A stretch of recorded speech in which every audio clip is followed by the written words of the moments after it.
النهاردة هنتحدى بالكحك الناعم الجميل ده. أقوى محلات وأفخم محلات الحلوانية.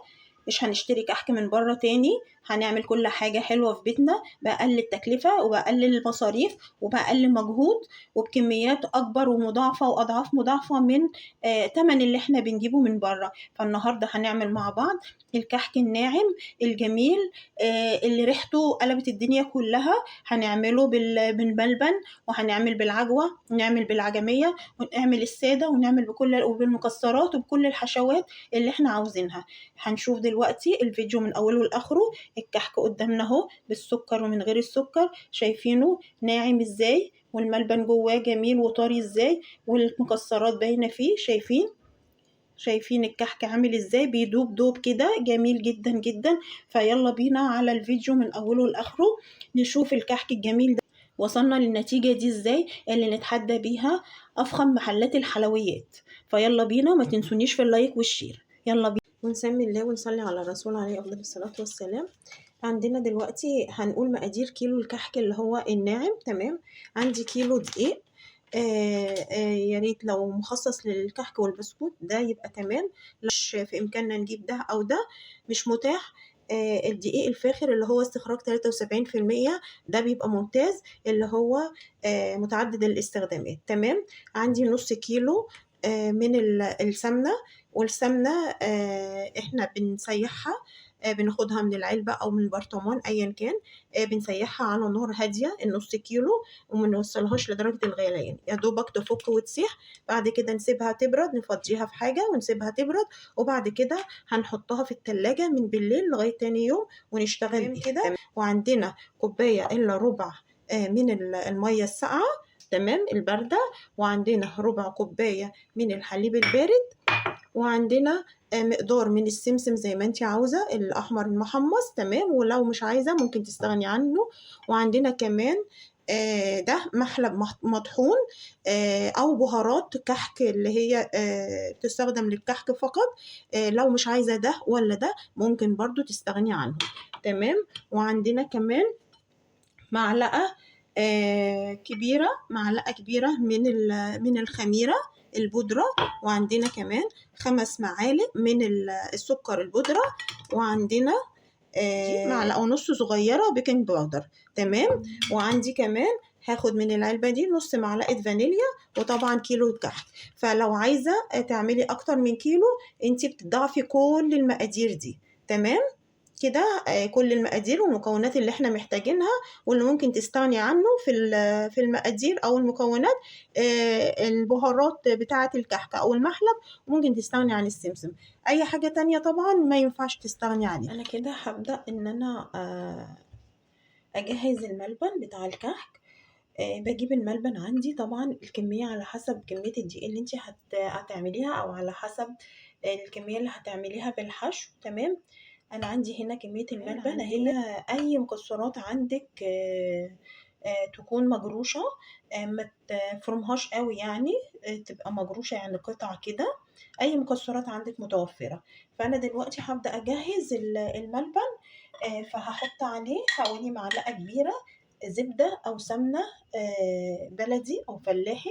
تمام، وبعد كده أخلطها بيها وأدعكها كده. أنا خلاص عجنت الملبن زي ما احنا شايفينه بالسمنة الفلاحي أو الزبدة، ايا كان، او ممكن تعمليه من غير حاجه. على فكره بتتقطعي الملبن وتقطعي قطع منه وتحطيها في العجينه. خلاص كده خلطت المكسرات بالملبن، وجبت حاجه مدوره. تجيبي اي حاجه مدوره، صينيه او طبق او اي حاجه، علشان نكور الملبن ونحطه فيها ويبقى سهل علينا. وهنكور الملبن زي ما انت عايزه الحجم بتاعك. طبعا انا هعمل الكحك حجمه صغير، فهكوره الملبن هيبقى بالحجم ده كده. انا خلصت كده اهو زي ما احنا شايفين كمية الملبن كلها اللي كانت موجودة الله. فانا هغطيه بحاجة واركنه. لو الدنيا حر طبعا نحطه يا ريت في التلاجة، ولو احنا في الشتاء او الجو ساقعة بنغطيه ونسيبه بره عادي. فانا هركنه بقى على جنب لغاية ما نيجي نحشي مع بعض. هنبدأ بقى. أول حاجة هنعملها، هنجيب حاجة زي الدورق كده أو حاجة تكون كبيرة عشان نعرف نقلب ونخلط المكونات فيها. تمام. هنحط الكوباية الا ربع المية الباردة، وهنحط ربع كوباية الحليب، وهنضيف عليهم ال5 معالق كبار سكر. هنبدأ بقى ندوبهم لغاية ما السكر يدوب في خليط المية مع الحليب. كده خلاص احنا دوبنا الحليب مع المية مع السكر، وتأكدنا ان كلهم دابوا وامتزجوا في بعض. احنا هنبدأ بقى نشتغل، ومبدئيا مش لازم عجان، اللي عنده عجان يستخدمه مفيش اي مشكلة، واللي ما عندهوش يشتغل بإيده، يعني هو مش هياخد منه وقت الكيلو او عمل نص كيلو فمش هياخد منه وقت، فاللي عنده عجان يشتغل بالعجان. انا هبدأ بقى ان انا احط الاول حاجة، احط الدقيق، كيلو الدقيق بتاعي هحطه، يعتبر هحط المواد الجافة كلها. تمام، حطيت كده كيلو دقيق. هنحط برضو رشة ملح صغيرة.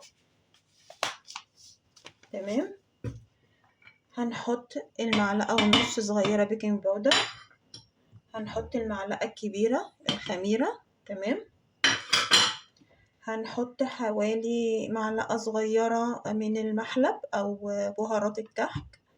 تمام، وهنحط برضو السمسم المحمص زي ما احنا عايزين، دوت في ايديكي تكتري او تقللي ايا كان الكميه اللي انت عايزاها. ابدا بقى ان انا احط السمنه بتاعتي اللي هي الساقعه، طلعتها من التلاجة على المكونات الجافه كلها اللي انا حطيتها.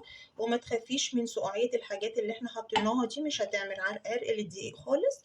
وطبعا اللي ما عندوش عجان هيقعد يخلط في المقادير ديت وفي المكونات دي لغايه ما كل حبايه دقيق تتغلف طبعا بالسمنه. تمام، هنبدا نشغل العجان.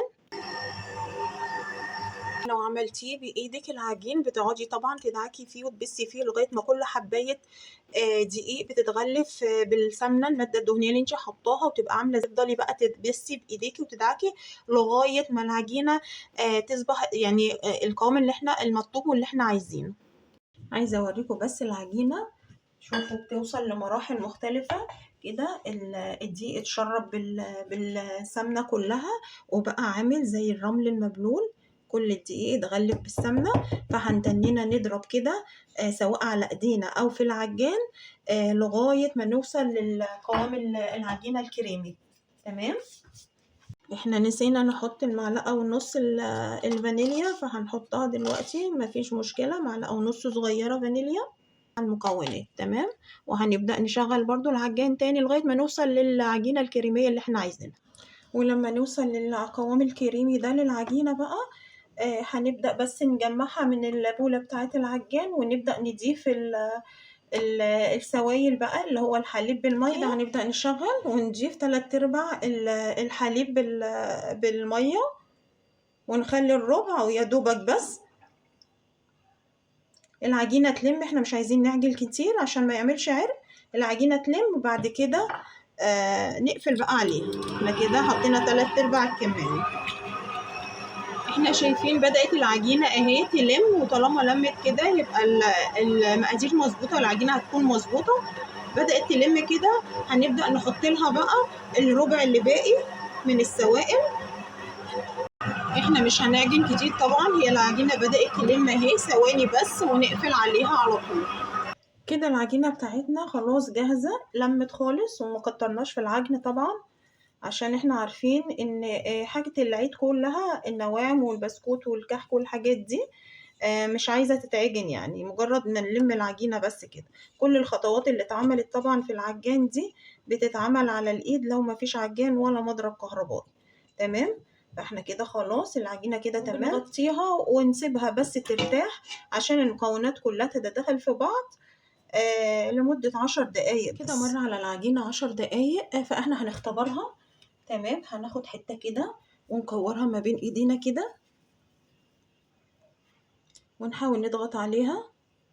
العجينة ما ظهرش فيها اي تشققات، جميلة هي ما فيهاش اي طب لو ظهر اي تشققات بنزود معلقة سمنة وبنضربها تاني لغاية ما تروح التشققات دي. انما انا عندي كده العجينة تمام ما فيهاش اي تشققات، زي ما احنا شايفينها كده. جربتها تاني اهي قدامكم، مفيش اي تشققات ظهرت، جميلة العجينة وناعمة. انا يبقى كده هبدأ اشتغل على كده. انا هجيب قطعة عجينة على حسب بقى حجم الكحكاية اللي انت عاوزاها، عايزة كبير عايزة صغير عايزة وسط، على حسب ما انت عايزة. تمام. عايزة تعمليها بالعجمية، العجمية برضو سهلة. لو عايزة تعمليها بيها، هي عبارة عن 3 كوبايات سمنة، 3 معالق سمنة كبار ومعلقتين كبار دقيق، وبتحمري الدقيق لغايه ما توصلي للون اللي هو الذهبي الفاتح خالص، ما تغمقهوش. وبتحطي كوبايه عسل نحل عليهم بعد ما الدقيق بيصفر، بس يكون عسل نحل يعني مضمون وكويس. بعد كده بتحطي عليها لو عايزاها عجميه عاديه كده بالسمسم، بتحطي عليها بعد ما بتطفي عليها السمسم وتقلبيه كويس. ولو عايزاها بالمكسرات طبعا بتحطي بعديها المكسرات وتقلبيها على نار هاديه لمده دقيقه ونص. تعمل على النار طبعا بيكون قوامها وسط، ولا اللي هي بتمط ولا اللي هي سايله، علشان ما تجمدش منك. تمام. وبعديها نفس معاملة برضو الملبن برضو او العجوة، بتعمليها كور. ولو عايزة تعملي طبعا بالعجوة بتعملي العجوة نفس برضو الملبن. انا كده الكرة عندي تمام سليمة، هي ما فيهاش اي تشققات ولا اي حاجة. هبدأ اعمل لها تجويف كده من النص كده علشان احط الملبن بتاعي. انا هحشي بالملبن وبالعجوة بس بعد ما الملبن يخلص. تمام. وهجيب قطعة الملبن بتاعتي اهي وهحطها فيها، بس نخلي الملبن مناسب مع قطعة الكحك او وحدة الكحك عشان خاطر ما يطلعش منها ويحرقه. تمام. وبعدين ارجع ادورها تاني. تمام كده حطينا الملبن، نرجع نكورها تاني اهي، مش بنضغط عليها ولا اي حاجه، عشان انا هضغط عليها بالبصامه. انا هعمل كحك لوحدي، فطبعا البصامه بتكون اللي بيعمل لوحده اسهل واسرع، انما لو حد بيساعدك او بيعمل معاكي عادي ممكن تنقشي. انا كده الكحكيه بتاعتي اصبحت جاهزه. هحطها كده في الصينيه او الصاج. انا دي صينيه الومنيوم ودهناها بمنديل كده بمسحه زيت، وهحط زي ما احنا شايفين كده. انا خلصت اول صينيه بالمنظر ده. شايفين الكحكايه منظرها ازاي عامل ازاي؟ العجينه يعني مظبوطه 100%، والنقشه مظبوطه 100%. انا زي ما قلت عملتها بالبصامه عشان هعمل لوحدي، فدي اسرع واسهل بالنسبه لي. ممكن تعملوها بالبصامه بالمنقاش، او بالشوكه بظهرها، او بسكينه مشرشره، او باللي هي المقشرة بتاعة البطاطس، اللي هي الحتة المشرشرة من تحت بتاعة اللي هي المخلل التشكيل دي. ممكن تعملوا منها أشكال، أو بكوباية صغيرة ليها رسمة من تحت ممكن تضغطوا عليها ضغطة بسيطة.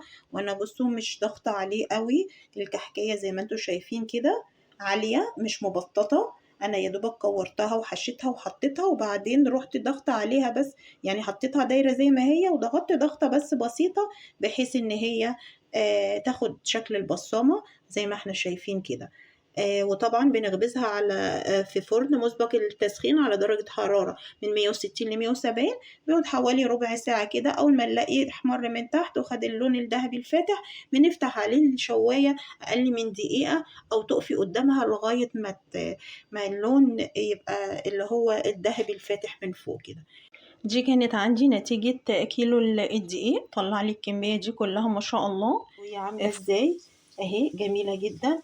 ومن تحت اللون فاتح، مش غامق، اللي هو الذهبي الفاتح.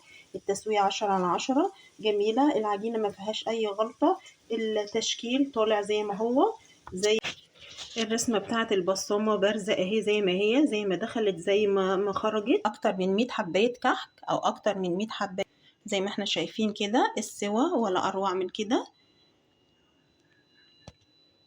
هنبدأ بقى ان احنا نحط عليهم السكر. هو كده بارد خالص، انا استنيت عليه لغاية ما بارد خالص. هنبدأ بقى نرش عليه السكر البودرة، وان احنا نحفظه. يا ريت نحفظه في علبة تكون محكمة الغلق. عايزين نشوف الحشوات وجمالها. شايفين حشوة العجوة جميلة ازاي، وحشوة الملبن اهي. قدامنا الحشوات اهيت بالمكسرات باينة اهي. تمام اهي. بالرغم من ان هو ناعم، بس احنا عارفين نمسكه اهو، ناعم اهو. بصوا شايفين نعوميته. بصوا ناعم ازاي. وبالرغم من كده احنا بنمسكه عادي ما بيتفرفتش اهو، جميل جدا كده. خلاص اهو الكحك بتاعنا بقى جاهز زي ما احنا شايفينه كده، في منتهى الجمال، اقوى من اي كحك من يعني اغلى المحلات بتاعه الحلوانيه. ده هنتحدى بيه اغلى المحلات بصراحه، في الشكل وفي النقشه بتاعته وفي الريحه. انا عايزه اقول لكم الريحه قلبه الدنيا كلها، ريحته في منتهى الجمال. من بره هتعملي حوالي 2 كيلو ونص في قلب البيت بالجمال ده وبالروعه دي وبالمنظر ده زي ما احنا شايفين كده قدامنا. فلو جربتوه بالطريقة ديت وبنفس المقادير دي هتطلع في منتهى الجمال. ولو عجبكم الفيديو وعجبكم الطريقة والمقادير وطلع مظبوط ان شاء الله، ما تنسونيش في اللايك والشير وسبسكرايب ودعوة حلوة من قلوبكم الجميلة، واشوفكم على خير في فيديو جديد مع مسك وعنبر، وكل سنة وانتم طيبين.